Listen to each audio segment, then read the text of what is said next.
Welcome to our podcast, "'Tis But a Scratch, Fact and Fiction About the Middle Ages."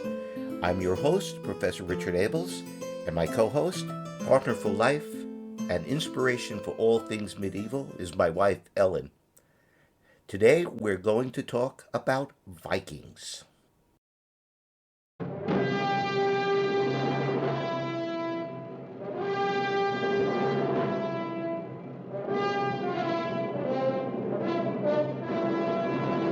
The Vikings, in Europe of the 8th and ninth century, were dedicated to a pagan god of war, Odin.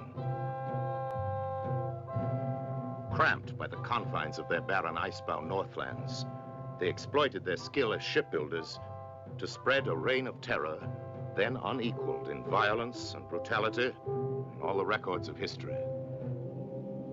The greatest wish of every Viking was to die sword in hand and enter Valhalla, where a hero's welcome awaited them from the god Odin. The compass was unknown, and they could steer only by the sun and the stars. Once fog closed in, they were left helpless and blind. After all, the earth was flat.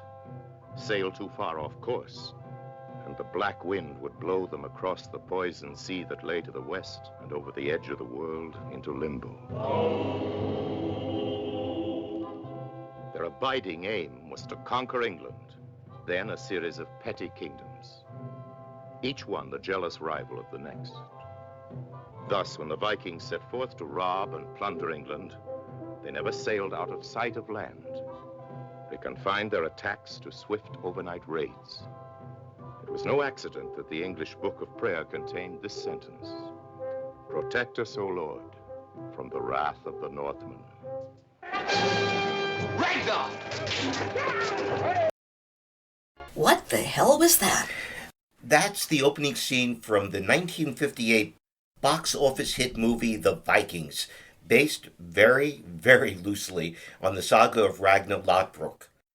I thought it would be a good intro for today's episode because it captures most of the popular stereotypes about Vikings, but also makes an important point. You didn't have to be a Scandinavian to become a Viking. Even two New York Jewish kids like Kirk Douglas, birth name Isord Danielovich, and Tony Curtis, the former Bernie Schwartz, could grow up to be Viking chieftains. Of course, it helps to be the legitimate and illegitimate sons of the fierce Viking king Ragnar Lodbrok, or as he was known off-screen, Ernest Borgnine. Oh, God. The film also starred Janet Leigh as a captive Welsh princess and love interest of both male leads. Curtis won out, as was only proper given that he was then married to Leigh, although according to gossip, the marriage was in trouble. Jamie Lee Curtis, who was also born in 1958, called herself a save-the-marriage baby. Too much information. And surprise, I haven't seen the film and don't want to. It sounds truly terrible. Actually, the movie is fun if you ignore the history. Yeah, right. It opened to good reviews and overall holds a 76 fresh rating on Rotten Tomatoes. Most importantly, it made a ton of money and spawned both a television series, Tales of the Vikings, produced by Kirk Douglas, and several other Viking films. But you'll be happy to know that I won't be talking about any of them in this episode. Thank you. I'm not a complete media sluggard. Under duress, I did watch a couple of episodes of Last Kingdom. And what did you think? It was not nearly as bad as I thought it would be. Pretty good, actually. Yeah, well, right. we'll talk about that miniseries and the novels of Bernard Cornwell, and you can read novels upon which that series is based in a later episode about King Alfred the Great. You'll like it. I would also like to do an episode on the recent movie The Northman, and maybe the television series The Vikings and the Vikings Valhalla. Okay, is that a threat? Don't worry. I'll do that episode with someone who actually likes movies because I'm too good a husband to force you to watch them. Thank Though you. I think you might like The Northman. Think again. Please. You can't judge it without seeing it. The director, Robert Eggers, really made an effort to capture the tone and ethical sensibilities of the sagas, and he did with this movie what he did with a previous movie, The Witch, which was about 17th century New England. He went to lengths to make the settings, costumes, and language of the Northman as historically faithful as possible. Now, the over-the-top violence of the film, especially when its hero, Hamlet, is a berserker, may be a bit much to you, or actually a lot too much for you. And the movie does get intense at times. That's why I don't like watching a lot of movies. I guess we could begin with basics, like who and what the Vikings were. There's nothing more basic than Wikipedia. So let's start with its entry on Vikings. You want to do the honors?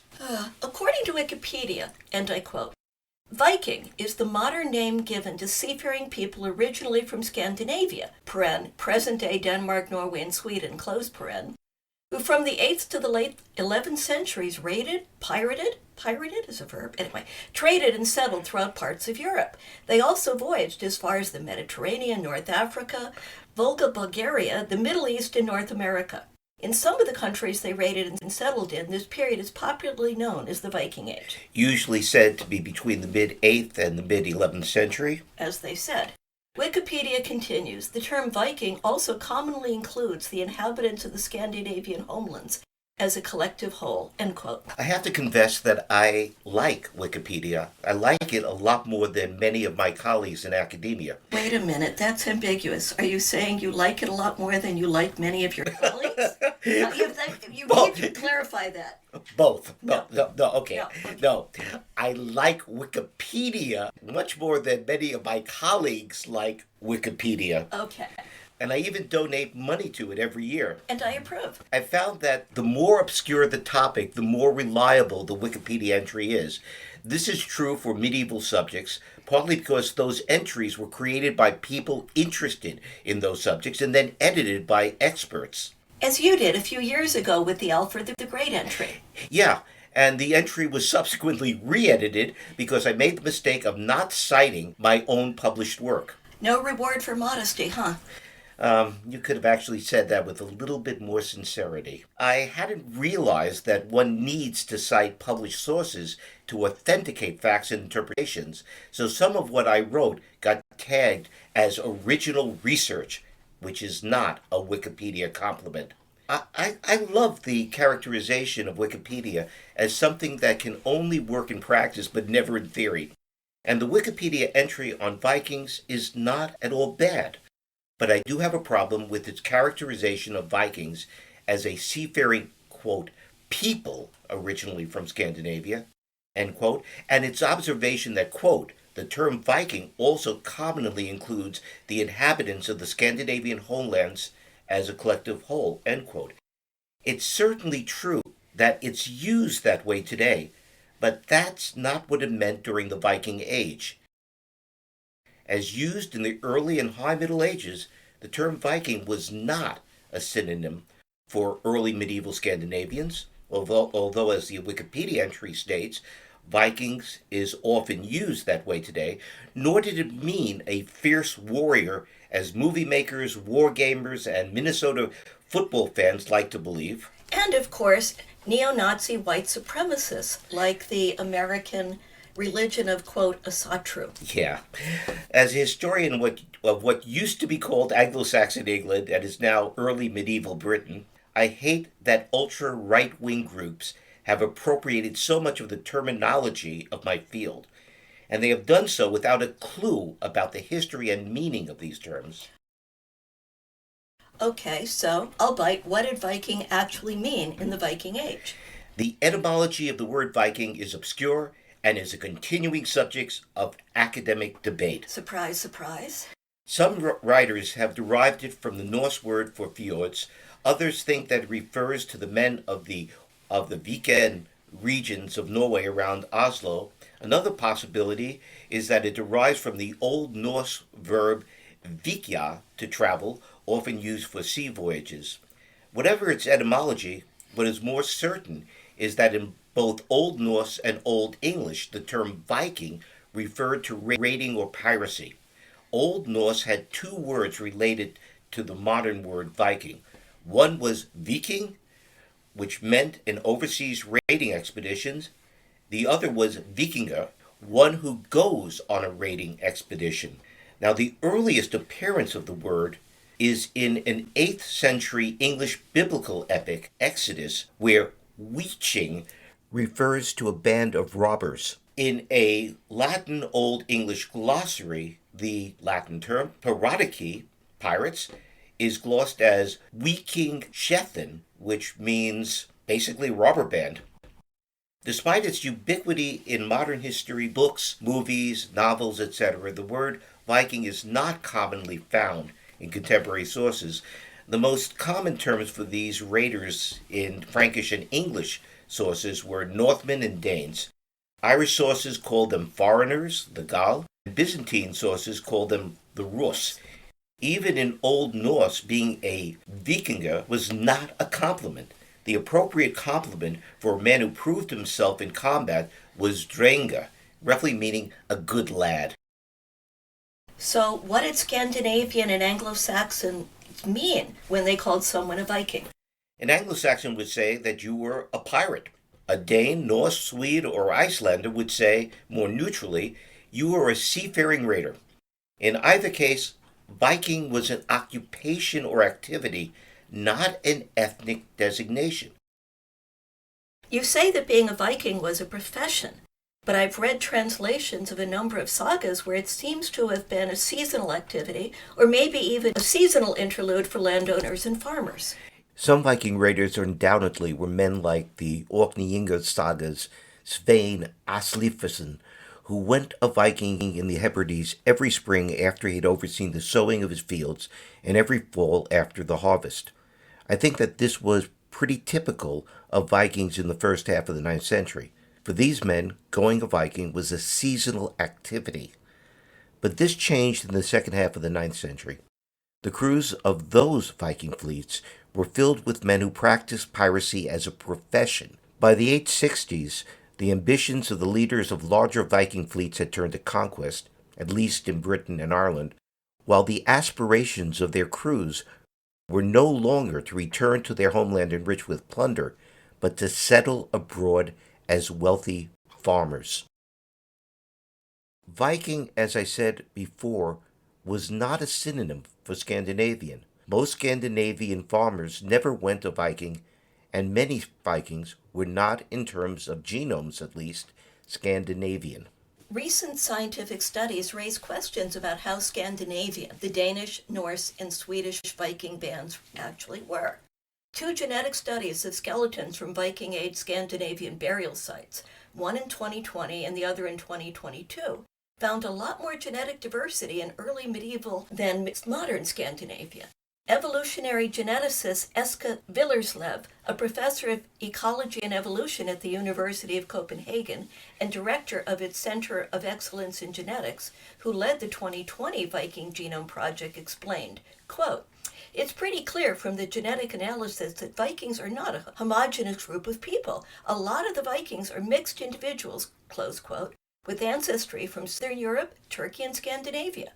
As science writer Kenneth Smith put it, quote, "Vikings swapped DNA pretty freely with the other people they encountered, sometimes with all parties' consent and sometimes not. The result was that Viking society was far from homogeneous and surprisingly cosmopolitan," close quote. The nationality of a Viking warband was defined by its leaders, and as much as ultra-white supremacists might like to think otherwise, tribal identity in the Viking Age was cultural rather than genetic. A Danish Viking fleet meant that the captains of the ships were Danes or identified themselves as Danes. The members of a Viking boat, however, could well be ethnically heterogeneous. Medieval Irish sources, for instance, tell of Irish foreigners, natives who decided to join Viking armies, preferring the role of predator to prey. English sources tell of slaves who ran off to join Viking crews. Mostly, though, crews were drawn from the class of free men called bondi and their tenants. Bondi? Do we get the word husband from that? And what about slaves? 9th century Scandinavia was a slave-owning society. Did slaves serve in Viking crews? Our word husband derives from Old Norse husbandi, which means master of the house. And Viking Age Scandinavia was a slave-owning society. And a slave-selling society. Very much so. The basic social division in early medieval Scandinavia was between the free and the unfree. Norse society was hierarchical. At the top were kings and those of royal blood. Next came a hereditary aristocracy, the jarls. The majority of the male population, as well as the crews of Viking vessels, were farmer landowners, the bondi. Status among them was based on wealth. Iceland had no kings or jarls. The wealthiest freemen were called gothar, chieftains, which referred to their lordship over men rather than rule over territory. Kings and nobles had warrior household retainers. Wealthy landowners had tenant farmers, and even they probably owned some slaves. Freedom meant to be almsworthy and lawworthy. That is, a free man had the right to speak at the local assembly, known as a thing. He also had the right to bear alms. The close relationship between the status of being almsworthy and lawworthy is captured in the term for local district courts in the 10th and 11th century Danelaw, vapnatak in Old Norse, which became wapentake in Old English, literally, weapons touching. The lives of freemen were protected by the threat of their kinsman vengeance, that is, blood feud, and were valued according to a sliding scale of compensation, the weregild, reflecting the status of the social man. The killing of a slave, a thrall, in contrast, was regarded as a property crime.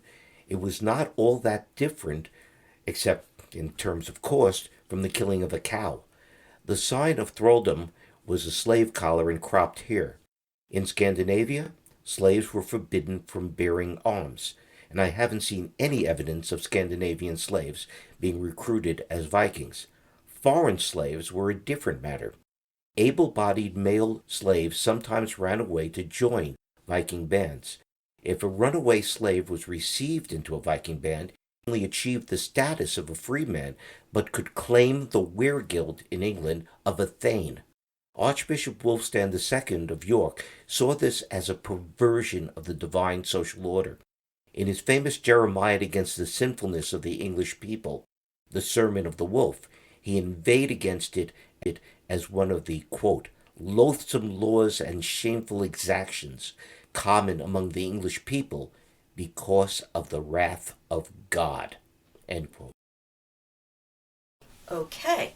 I assume that the status of the runaway slave depended upon whether the Viking captain saw the runaway as more valuable as a crew member than as a commodity. Undoubtedly, it was all about profit. Viking boats were privately owned, and their captains and owners were wealthy farmers, while the leaders of Viking fleets came from the hereditary aristocracy. What they all shared was a common purpose: to extract as much wealth as they could from their overseas ventures. Historians of early medieval Europe have to deal with the scarcity of sources. This problem is especially true when it comes to Vikings. Vikings are mainly known through the writings of their victims. There are few contemporary Scandinavian written sources for Vikings, and these are either terse inscriptions on runestones or cryptic skaldic verses. And then, of course, there are the Old Norse sagas, which certainly have shaped the way I think about Vikings. The Old Norse sagas are wonderful reads, but they're problematic as historical sources. Most were written in the late 12th through 14th centuries by Icelandic authors such as Snorri Sturluson. In other words, centuries after the end of the Viking Age, and by Christians. Yeah, centuries after. And that's too often ignored by the scriptwriters and producers of television shows and movies about Vikings. Literary scholars divide the Old Norse sagas into several genres. The sagas of the kings, of which Snorri's Heimskringla is the prime example, tell stories about the kings of Norway, beginning with a mythical past and continuing into the 12th century. Although the word saga means history, these king sagas are not histories, even by the standards of 12th century Anglo-Norman historians such as William of Malmesbury and Orderic Vitalis. The sagas are episodic, filled with anecdotes about the adventures of Icelanders in the courts of the kings of Norway, and focus mainly on dynastic conflicts. The sagas of the Icelanders, or as they were also known, family sagas, tells stories about the early settlement of Iceland. The plots revolve around family relations and conflicts. One theme that predominates is the conflict between the establishment of law and the persistence of traditional responses to injuries and wrongs, the blood feud. Some of these sagas follow their protagonists abroad as they take up a Viking life. They are written in a straightforward and highly realistic style that provides verisimilitude to the stories they relate, and they may well contain valuable information about the settlement of Iceland in Old Norse culture, though it takes a really good historian like Professor Jesse Byock of UCLA to distinguish between what is historically authentic and what is not. The Icelander sagas also contain an abundance of genealogical information about each character. This little-known Icelandic saga, written by an unknown hand in the late 13th century, has remained undiscovered until today. Now it comes to your screens for the first time, fresh from the leaves of Iceland's history, the terrible Njol's saga. It's not that terrible. No, I meant terribly violent. Oh, yeah.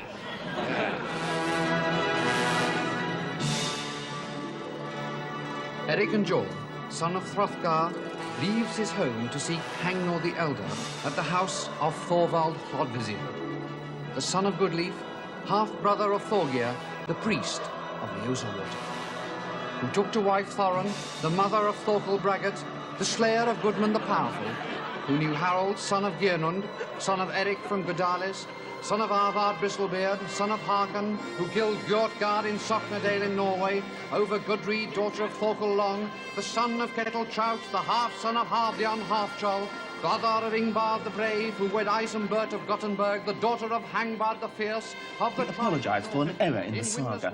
Evidently, Thorgeir, the priest of Ljósawater, who took to wife Thorin, the mother of... I was wondering how you would get in a Monty Python reference. My bet was on Eric the Viking. That movie fits in better with an episode about Viking movies.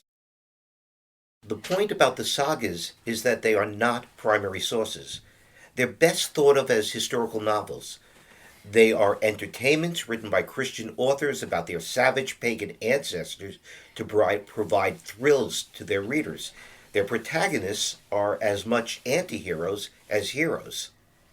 Like the hero or anti-hero of one of my favorites, Egil's saga. Egil's saga. I know that Egil Skallagrimsson is supposed to be a heroic Viking and a talented poet, but he seems to verge on being a psychopath. Verge? I think he's over the edge on that case. So is his father, Skallagrim. Probably thinking about the story of how the 6-year-old Egil responded to losing a ball game. So why don't you tell that story? And how his mother responded. Egil's father, Skallagrim, loved competitive games, in particular a ball game that was popular at the time. One of Skallagrim's tenants was a young man named Thord, who captained Skallagrim's ball game team. Egil was large for 6 and had already shown himself to be quick-tempered and headstrong, so that all of Skallagrim's men took care that their sons knew when to give in to him. One day, Skallagrim took his son to a ball game. A lot of the other players also brought their sons, so the youngsters were divided up in 2 teams, so they could play. Egil was matched against Grim, son of Heg of Hegstead, who was 4 or 5 years older and strong for his age. When Egil was outplayed by Grim, he lifted his bat and struck Grim. Grim then took hold of Egil and threw him to the ground and began to hit him. As Egil lay there, Grim told him that if he wouldn't behave himself, he would do him some real damage. Egil got up and left the field to the jeers of the other youngsters. When Egil told Thord what had happened, Thord gave him the axe he was carrying so he could Grim. They came to the field just in time to see Grim racing with the ball to the goal, pursued by the other boys. Egil intercepted him, struck him on the head with the axe, killing him. Of course, the upshot of this was a battle among the adults in which 7 men, including Grim's father, Heg, were killed.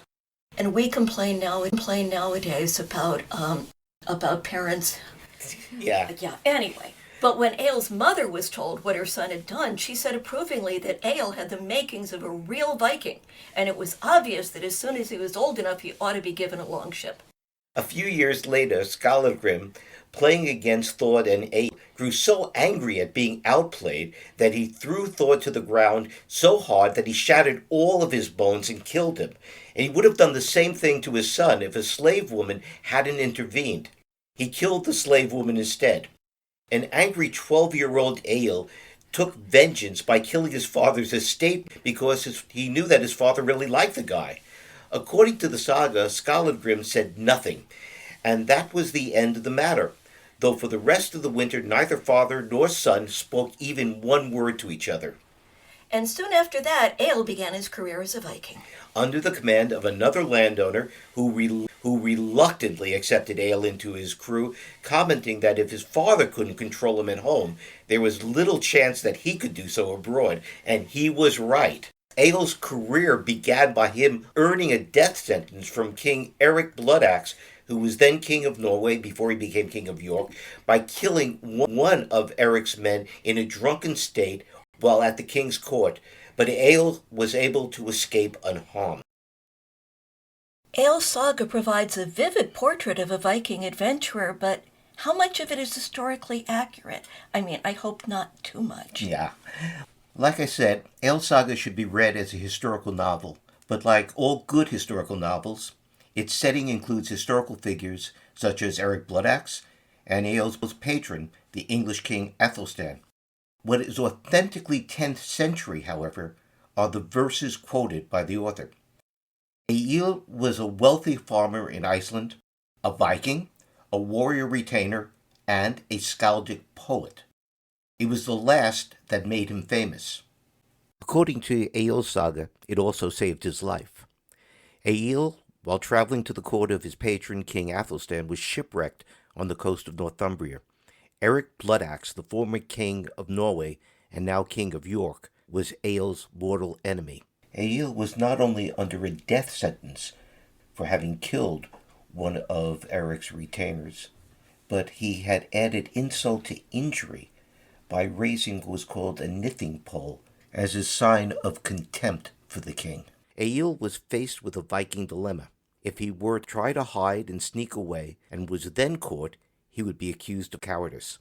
Rather than risk the shame, Egil boldly presented himself at Eric's court, and the king told him that his life was forfeit. Eric would have had Egil killed immediately if not for the intercession of one of the king's retainers, who was also an old friend and comrade of Egil. He warned Eric it would be shameful to kill a helpless adversary at night.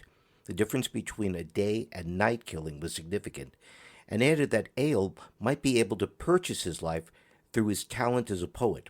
Eric agreed to postpone the execution until the morning. That evening, Egil composed a praise poem in honor of Eric, which is known as his head ransom poem. In part, it reads in the translation of Herman Paulsen and Paul Edwards for Penguin. These praises, king, won't cost you dear, that I shall sing, if you will hear, who beat and blazed your trail of red till Odin gazed upon the dead. The warlord weaves his web of fear, each man receives his fated share. Of blood-red suns the warrior's shield, the eagle scans the battlefield. As edges swing, blades cut men down, Eric the king earns his renown. Break not that spell, be silent, be. To you I'll tell their bravery. At clash of kings on carrion field, the red blade swings at blue-stained shield. The edges swing, blades cut men down. Eric the king earns his renown. The ravens dined at this red fair, blood on the wind, death in the air. The Scotsmen fed wolves their meat. Death ends their woes as eagles eat. Carrion birds fly thick to the body stack, for eyes to pick and flesh to hack. The raven's beak is crimson red, the wolf goes seek his daily bread. Valkyries keep the troops awake. There's little sleep when shield walls shake, when arrows fly the taut bowstrings to bite or lie with broken wing. I praise the king throughout his land, and keenly sing his open hand so free with golden spoil, his vice like he grips his own soil. Bracelets of gold he breaks in two, and uncontrolled pours gifts on you. The lavish king loads you with treasure, and everything is for your pleasure. On his golden arm the bright shield swings, to his foes harm, to his friends rings. His fame's a feast of glorious war. His name sounds east from shore to shore. And that was good enough to earn Egil a reprieve. And his Egil's head ransom poem is more convoluted in syntax and complicated in the Old Norse than it is in translation. Even so, it's one of the more straightforward skaldic poems. Skaldic poets took pride in making their poems difficult to understand. And although writers like Snorri Sturluson quoted skaldic poetry, it doesn't mean that they really understood it. I've read some of the poems in the sagas, and I don't understand them either. It isn't easy. This is the point. Skaldic poetry is not meant to be easy. It's meant to be a verbal puzzle filled with poetic metaphors, kennings, things that you had to figure out. Scandinavians of the Viking Age may be portrayed as barbarians, but they enjoyed verbal and visual riddles. They enjoyed games of strategy. And the poetry that they wrote reads like crossword puzzle clues. And sometimes even their violent actions are portrayed as being unusually clever. Yeah, cleverness, witticisms, insults are all part of this Viking culture. But somewhere beneath it, there still seems to be blood metaphors. I'm now reading a book about women in the Viking Age, and the author quotes a contemporary source where 3 Valkyries are working a loom. Only the loom that they're working, the weights are actually human skulls. And instead of wool, the textile is using human entrails to make the picture. These Valkyries are not beautiful women on an opera stage. They are very dark, very bloody, very frightening. And you know something? I give credit to Robert Eggers and to the filmmakers of The Northman for portraying Valkyries in that manner. Mm-hmm. The problem of interpreting what the Skalds really meant and what their metaphors meant is particularly interesting in the case of a ritual called the Blood Eagle. An alleged ritual. An alleged. Isn't it especially grotesque form of execution, or is it simply an exceptionally grotesque metaphor? Exactly. Yeah. The Blood Eagle has been interpreted as a method of ritual sacrifice of captured royalty to the god Odin. The victim was laid upon a table on his stomach. His ribs were separated from his spine by a sharp knife, and his lungs were drawn out and spread over the ribs, giving the impression of an eagle's wings. Okay, and how does that relate to skaldic poetry? Professor Roberta Franks argues that the Blood Eagle ritual was based on a misunderstanding of complex and obscure skaldic verses meant to convey the idea of an eagle scoring the back of a man who fell in battle. The Blood Eagle appears only in a very few medieval sources. It's described most fully in the Orkney Inga saga, which was written around 1240. Quote, Einar made them carve an eagle on his back with a sword, and cut the ribs all from the backbone, and draw the lungs there out, and gave him to Odin for the victory he had won. Close quote.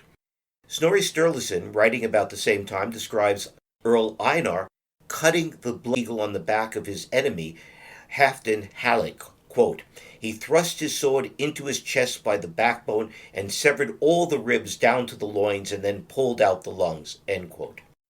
The Danish historian, Saxo Grammaticus, writing around the year 1200, claims that Ivar and Bjorn, sons of Ragnar Lothbrok, avenged their father by ordering Ella's, quote, back to be carved with the figure of an eagle because at his overthrow they were imprinting the cruelest of birds on their most ferocious enemy. Not content with impressing a wound upon him, they then salted his mangled flesh, end quote. Yeah, I see a problem here. I thought most historians regarded Ragnar Lothbrok as a fictional character. They do. But from what you've already said, I assume there's some skaldic verse that mentions this? Yes. The earliest possible reference is a poem by the skald Thorðarson, who died in 1045. The verse literally reads as follows: And Ella's back had the one who dwelt, Ivar, with or by an eagle, York cut. Now, Roberta Franks makes sense of this as the following: And Ivar, the one who dwelt at York, had Ella's back cut by an eagle. According to Franks, all that Sigvat meant was that Ivar killed Ella and left his corpse face down on the battlefield to be preyed upon by an eagle. Well, pagan Scandinavians did make animal and sometimes human sacrifices to their gods in whatever manner. Yeah, which is the point made by Alfred Smith, who argued for the authenticity of the ritual. Adam of Bremen, in his Deeds of the Bishops of the Church of Hamburg, reports that the bodies of sacrificed animals and men were hung from trees in the grove of the great pagan temple at Uppsala. And of course, the 10th century Muslim traveler Ibn Fadlan, who wrote a detailed account of his visit to a Rus settlement on the Volga, and who seems to have spent the whole time in a state of horrified but understandable disgust, described the sacrifice of a slave girl to accompany her dead master to the afterlife. Yeah. Although, according to Ibn Fadlan, this particular slave girl was a willing volunteer. If the blood eagle was a real ritual, those who underwent it were not volunteers. Well, do you think it was real? I don't. But I wouldn't discount it completely out of hand. In a recent issue of Speculum, the flagship journal of the Medieval Academy of America, Professor Luke John Murphy of the University of Iceland and a team of anatomical specialists argued that the ritual was physically possible, though the full ritual would have required a great deal of strength on the part of the executioner, and the victim would have probably died very, very soon after the severing of the ribs. They also argue that it was culturally plausible, and one shouldn't forget that from the time of King Henry III of England, and so what we're talking about is from the 13th century, the penalty for traitors to the English crown was to be hanged, drawn, and quartered, which involved culvert until nearly dead, followed by emasculation, disembowelment, beheading, and quartering, that is, chopping the corpse into 4 parts. Hanging, drawing, and quartering was practiced into the late 18th century in England, wasn't abolished by Parliament until 1870. And this, of course, was probably what the founding fathers of the United States had in mind when they prohibited, quote, cruel and unusual punishments, close quote, in the 8th Amendment to the U.S. Constitution. But to answer your question, I'm not persuaded by the article. I'm not even sure why Speculum published it. Just because the ritual was theoretically possible doesn't really add much to the question whether it was actually practiced. My problem with the blood eagle is that it appears in no Frankish or English or Irish or Muslim source from the Viking Age. Monks love to portray Vikings as savage beasts, and the eagle would have fit really nicely with that, and yet no one mentions it. My sense is that Roberta Franks got it right. But I'm not surprised that the Blood Eagle made it into the sagas. Sagas were stories written by Christian authors who took delight in depicting the savagery of their pagan ancestors, and they were also entertainments. To use them as historical sources for Vikings is like using Braveheart or Kingdom of Heaven as sources for medieval history. That bad, huh? Yeah. Okay, while we're talking about historical impossibilities, where did everybody get the idea that Vikings had helmets with horns or wings on them? You're telling me they didn't? No, okay, they didn't, really. Okay. Credit for the myth of the Viking horned helmet goes to Carl Emil Doppler, the costume designer for the first performance of Wagner's Ring of the Nibelungen cycle at Bayreuth in 1876. Doppler may have been inspired by late Bronze Age Nordic ritual helmets, such as those found at Ravensvenja, Zealand, Denmark in 1779. Whoa, you said late Bronze Age. When was that? From about 800 to 500 BCE. Okay, so at least a few hundred years before Vikings. A lot before Vikings. Okay. Horned and winged helmets were part of 19th century German nationalist myth-making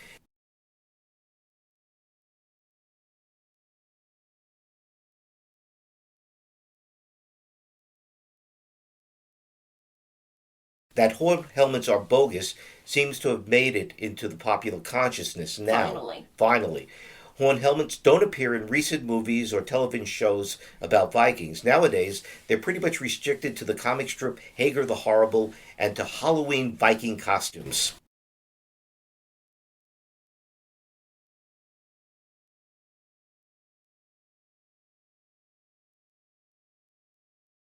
Okay, so where do we get the modern image of Vikings in popular culture, and how close is it to what historians think about Vikings?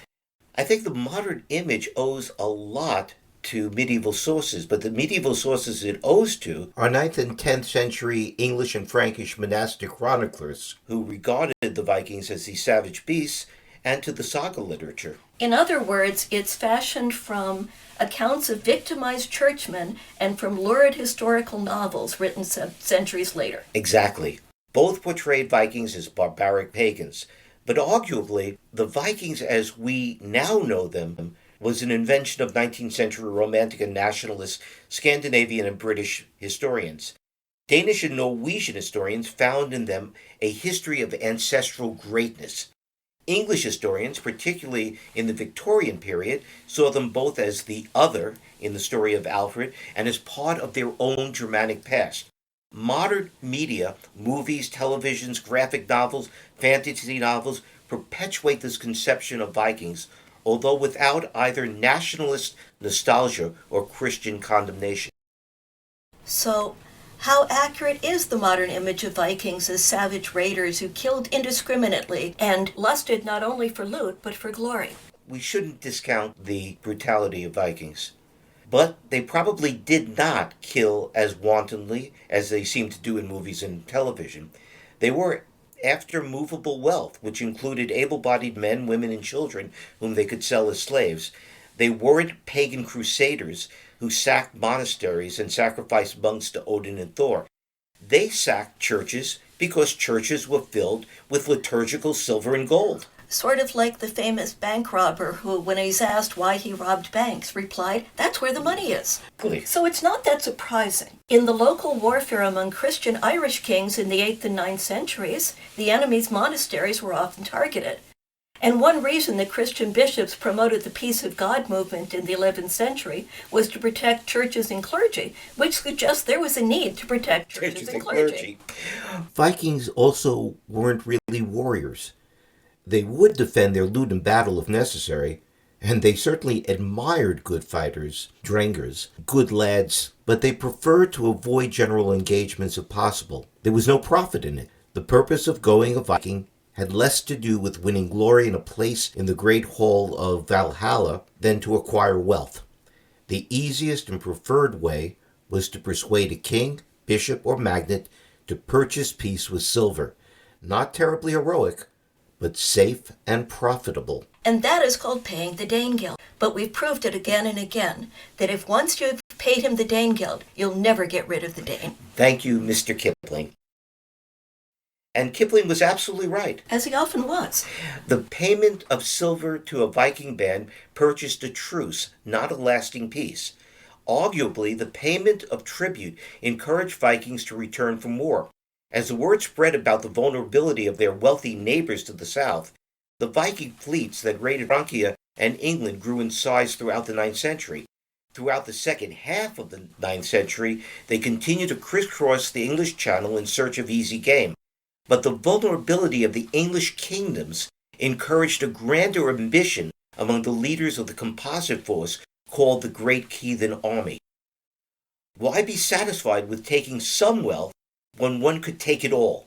By the 860s, it seems that many men in these Viking fleets had reconciled themselves to leaving their homelands permanently and settling in England and Francia. And the activity of Vikings really wasn't all that extraordinary for the time. Raiding and slaving were normal early medieval activities for Christian as well as pagan warrior societies. The prosperity of Charlemagne's kingdom was based on his constant and usually successful wars, which produced enormous numbers of slaves and lots of portable booty, as well as large territorial additions to his Frankish empire. That the Vikings raided needs no explanation. When and how they did, though, does. Yeah, and I agree with you entirely about how typical they were for the age. The when for the Viking Age is it began in the mid to late 8th century. The very first reference to Vikings appears in the Anglo-Saxon Chronicle entry under the year 787, quote, "In the days of King Bertric of Wessex, there came for the first time 3 ships, and then the king's reeve at Portland rode thither, and tried to compel them to go to the royal manor, for he did not know what they were, and they killed him. These were the first ships of the Danes to come to England," end quote. This was followed in 793 by a truly traumatic event, the pillaging of the great island monastery of Lindisfarne, the Holy Island, off the northeast coast of Britain.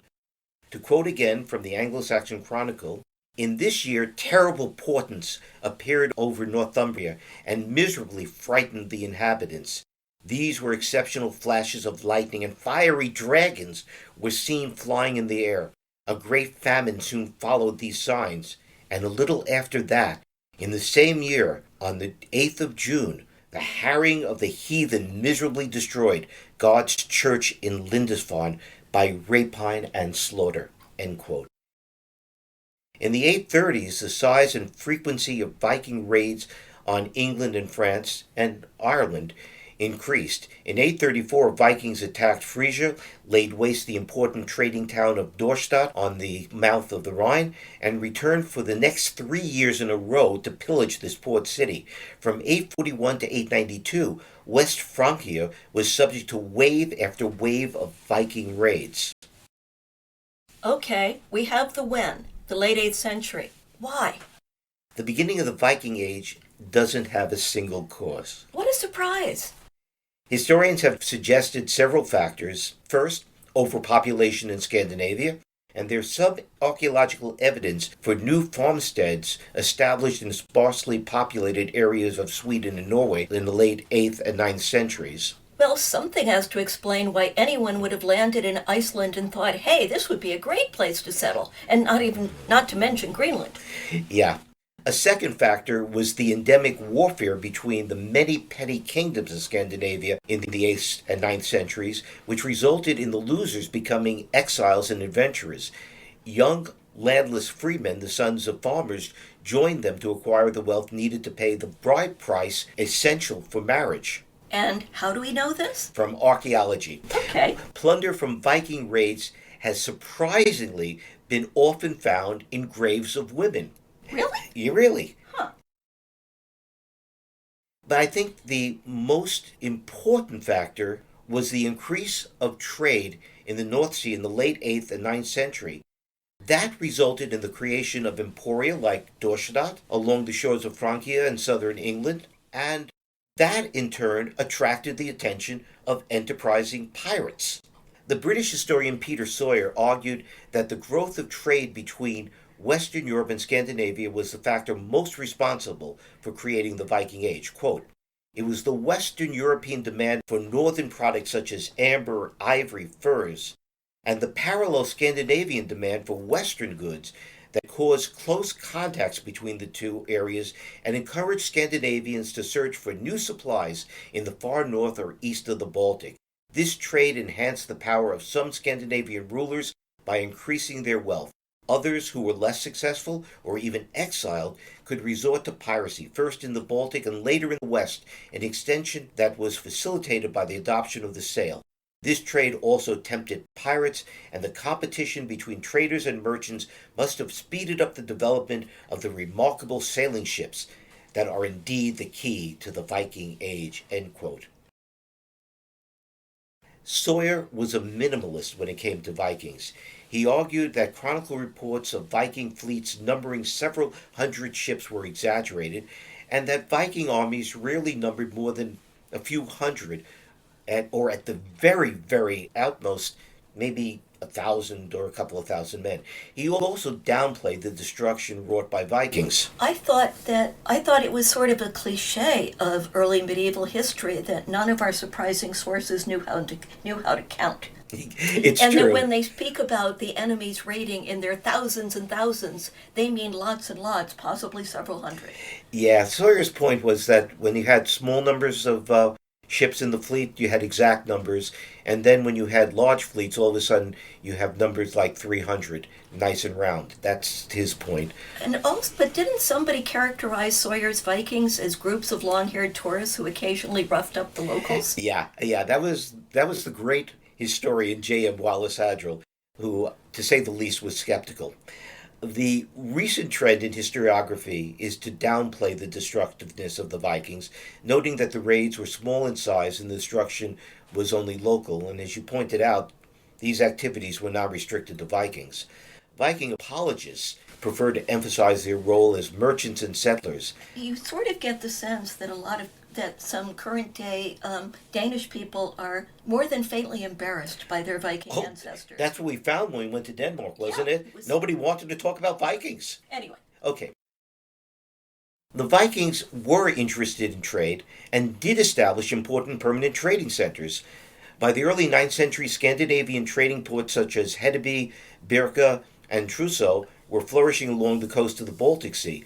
The Rus Vikings established a long network of trade routes along the Russian river systems, trading with Constantinople and with the Muslims, selling them furs and slaves for silver coins. And they also raided along the way when they could. You sort of got the sense that these Scandinavian traders would size you up. If they thought you could defend yourself, they traded.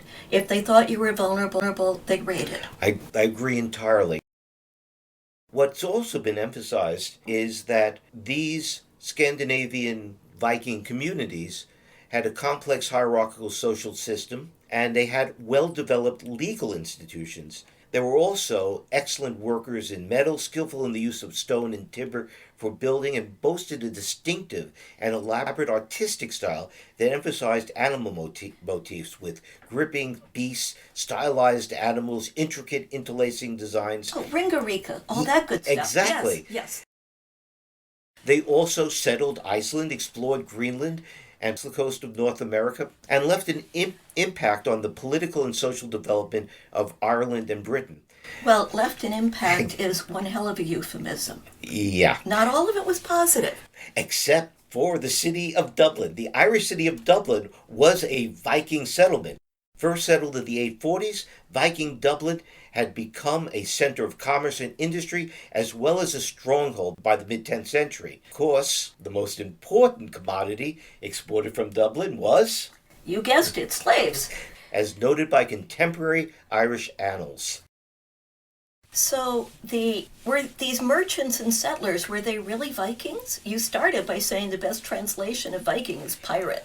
Although I think they're really the same people. Yeah, I think you made the point. One can't really draw too distinct a line between Vikings as traders and Vikings as pirates. If a town was strongly held, or if the Viking party was laden with booty, needed to get rid of, the Vikings would sell their goods. If a town was easy prey, they'd sack it. All that having been said, the Vikings were brutal, marauding pirates who created devastation wherever it suited their purposes. As one monk writing in the 860s lamented, quote, "The number of ships increases, the endless flood of Vikings never ceases to grow bigger. Everywhere Christ's people are the victims of massacre, burning, and plunder." Viking chieftains like Bjorn Ironside and Ivar the Boneless terrorized the lands of the Seine, Loire, and Trent basins. If their devastation was not greater than it was less because of restraint on their part than the lack of a sophisticated technology of destruction. From 841 to 892, hardly a year went by in which a Frankish chronicler did not record a Viking attack. As the British historian Rosamund McKittrick put it, quote, "The Vikings were masters at attacking the defenseless, monks, people going to markets." Now, the main visual for Vikings, other than those cheesy horned helmets, is probably the Viking longship. Want to say a few words about that? Yeah. Most explanations of why Vikings suddenly appeared in the late 8th and early 9th century emphasize the development of a special type of naval vessel that was capable of sailing up rivers and crossing oceans. The Vikings were known for their seafaring, and in order to understand the military expeditions as well as their explorations, one must know something about their ships. Scandinavian boats of the 6th and 7th centuries lacked a true keel, and thus could not support a mast. These were rowing vessels, ships that were not suitable for long voyages. By the late 8th century and the 9th century, Scandinavian ship design had evolved considerably. The 9th century Gokstad ship, buried in Norway as part of a ship burial ritual, provides us with the dimensions of one Norse longship. The Gokstad ship was 23.3 meters in length and 5.25 meters amidship. The height from keel to gunwale is 1.95 meters. Her dead weight, unloaded, is about 9 tons. Fully loaded with crew and equipment, probably closer to 18 tons. The draft of the fully loaded ship would probably have been only about 1 meter. The hull is built of overlapping strakes that were first nailed together and then lashed to the frames by means of pliable spruce roots through holes in cleats left for freestanding when the planks were smoothed. Stop. The boat was almost sewed together. Yeah, exactly. The keel is T-shaped, and the lowest 2 strakes of the ship were attached to the keel by nails. The planking, keel, and mast were all made of pine. The mast was about 10 meters high. The ship was steered by a large oar attached to the starboard side. The great characteristic of this vessel is her elasticity and lightness of weight. Because the frames were attached to the strakes by spruce roots, the vessel was less rigid than a nailed ship. Fewer ribs were needed, and she was therefore lighter. The British Living History website, Regia Anglorum, has a nice webpage devoted to the construction of Viking ships, and I recommend it. The replica of the Gokstad ship that sailed from Norway to America in 1893 was recorded to have undulated with the waves. The bottom and keel rose and fell by as much as an inch, and the gunwales twist as much as 6 inches out of true. The Gokstad ship, however, was not a war vessel, but a chieftain ceremonial ship. A warship would have had a higher length to beam ratio, and in fact would have been almost canoe-like. Riverine vessels such as the Ladby ship or the Skoldelef wreck number 5 were about 18 to 20 meters long and about 3 meters wide. It could accommodate a crew of maybe 30 warriors. Such ships were not ocean-going vessels, but would have been used in coastal waters and for raiding up estuaries. In the late 9th through 11th centuries, seagoing Viking warships ranged in size, though the most common seems to have been a 20-bencher with 40 oars. This would be more impressive if you and I hadn't almost drowned while trying to help row a replica Viking warship in the Roskilde Fjord. Well, almost drowned is maybe a bit overly dramatic, but it really was kind of hairy. We're running out of time. Do you want to conclude by telling our listeners a little bit about who those Vikings were who raided Francia in England? Sure. The best way of doing this is through a case study. The Viking chieftain I've chosen doesn't have a saga written about him. We only know of him through contemporary English and Frankish chronicles. His name was Weland. Weland was the leader of a Viking fleet that ravaged Frisia in the late 850s. In the year 860, this Viking fleet landed in Hampshire and sacked the town of Winchester. The raiders ravaged further north, pushing perhaps as far as the Berkshire Downs. They slowly made their way back to their ships laden with booty. A West Saxon fyrd, led by the ealdormen of Berkshire and Hampshire, intercepted them. The Welsh monk Asser, in his Life of King Alfred, relates what happened next. Quote, "The battle having been joined in earnest, the heathens were cut to pieces everywhere. When they could no longer resist, they took to flight like women, and the Christians had mastery over the field of death." End quote. But I take it that's not the end of the story of Weland? It isn't even really the start of the story. Contemporary Frankish chronicles, in particular the Annals of Saint Bertrand, permit us to track in unique detail the movements of these Vikings before and after they undertook their ill-fated expedition to Wessex, and to glimpse the complex political reality underlying contemporary sermons. The tale that emerges from the pens of the chroniclers, Bishop Prudentius and Archbishop Hincmar, is far more complicated than a simple story of heathen predators and Christian prey. It tells rather of Frankish princes, predators themselves, who were not above hiring Vikings to fight other Vikings or even Christian rivals. According to the Annals of Saint Bertrand, these same Vikings had established themselves the previous year near the Seine River. There they had come to an agreement with the West Frankish king Charles the Bald to drive off or kill a different band of Vikings who had built fortified bases on islands in the Seine River, first at Jaffus and subsequently at Wessex. From these bases they conducted raids deep into the countryside, pillaging towns and churches. Charles the Bald, to the consternation of clerical chroniclers, was far more interested in securing his throne against the threats of his brothers, nephews, and counts than in dealing with Viking depredations. Charles regarded Vikings as a nuisance.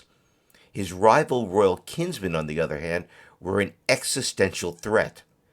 But the Viking camp on the island of Wessex was too near Paris and the heartland of his domain to be completely ignored.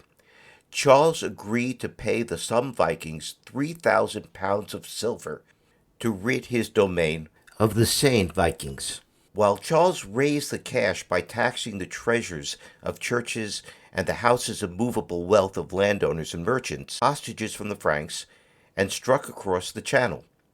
Their rough reception at the hands of the West Saxons persuaded them to return to Francia, not quite soon enough for Charles's liking, as the Seine Vikings had sacked Paris in their absence.